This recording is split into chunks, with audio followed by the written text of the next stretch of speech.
Guys, मैं हूं किफ़ायतुल्लाह और आप देख रहे हैं आप अपना यूट्यूब चैनल विलेज लाइफ सीख रहे। लो गाइस, ये बच्चे हैं मासूम से माशाल्लाह, और ये लंगर पानी भी कर रहे हैं और साथ साथ जो है ना बर्तन भी धो रहे हैं। आइए आज हम आपको इनके नज़ारे दिखाते हैं बच्चों के। तो गाइस, ये माशाल्लाह बच्चे लंगर खा रहे हैं। वाह जी वाह, ये बच्चे देखें जी, ये बच्चे माशाल्लाह इस टाइम लंगर खा रहे हैं। लो दोस्तों, ये ज़िंदगी भी बहुत बड़ी प्यारी ज़िंदगी है इन बच्चों की माशाल्लाह। ये इस टाइम लंगर पानी खा रहे हैं, बड़ी बात है। लंगर, वाह जी वाह, ये देखें इनका लंगर देखें जी, बड़ी मासूमाना बादशाहाना ज़िंदगी है इनकी हैं। लड़ते भी हैं साथ साथ खाते भी हैं माशाल्लाह। ये देखें लोग गाइस, ये बच्चे इस टाइम जो है ना खेल रहे हैं माशाल्लाह। ज़ोर लगा ना बेटा, ज़ोर लगा।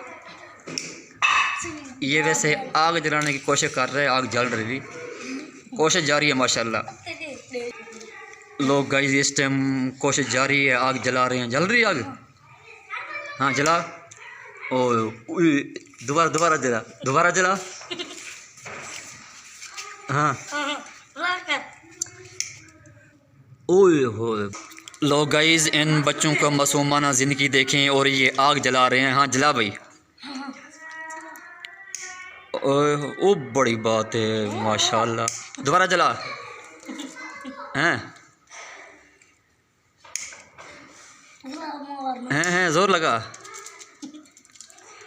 लो जी, बच्चे इस टाइम अपने हाथ के अंदर ही आग का सिस्टम जला, जादू समझ लें आप इसको। हाँ जी, ओए हो बड़ी बात। लो दोस्तों, मदरसे की ज़िंदगी भी बड़ी प्यारी ज़िंदगी होती है। ये बेचारे जो है ना ख़ुद पकाते हैं और खाते से चलो ख़ुद हैं, बर्तन भी बेचारों को ख़ुद धोना पड़ता है माशाल्लाह। ये देखें, अल्लाह इनको कामयाबियाँ और कामरानियाँ अता फरमाए। ये देखें इस टाइम बर्तन भी धो रहे हैं। वैसे इस टाइम रात का कम से कम 9 साढ़े 9 का टाइम हो रहा होगा। इनका निज़ाम देखिए आप माशाल्लाह। ये देखें, बड़ी बात है, सुभान अल्लाह, अल्लाह इनको कामयाबियाँ अता फरमाए। लो दोस्तों, इस टाइम बच्चा एक कोशिश कर, ओए हुए बड़ी बात है, मुंह के अंदर माचिस की तीली डाल रहे हो, बाहर निकाल रहे हैं, बड़ी बात है माशाल्लाह। हाँ जी, तू भी कोशिश कर बेटा। ओए हो बड़ी बात है, बड़ी बात है। बड़ी गल है, बहुत खूब, बहुत खूब, बहुत खूब। ये इनकी ज़िंदगी देखिए मुसाफिरों की, ये तलबा हैं, बड़ी बात, बड़ी बात है। बड़ी बहुत खूब, बहुत खूब। लो दोस्तों, ये माशाल्लाह बच्चा है, काम क्या बना रहा तू बेटा? कपड़ों के लिए ना थैला बना रहा है ये आप। लोग गाइस, हम वीडियो का यहाँ पर एंड करते हैं। हमारे चैनल को सब्सक्राइब कीजिएगा, बेल आइकन दबा दीजिएगा, हमारी हर नई आने वाली वीडियो सबसे पहले आप तक पहुँचेगी। अल्लाह हाफिज़।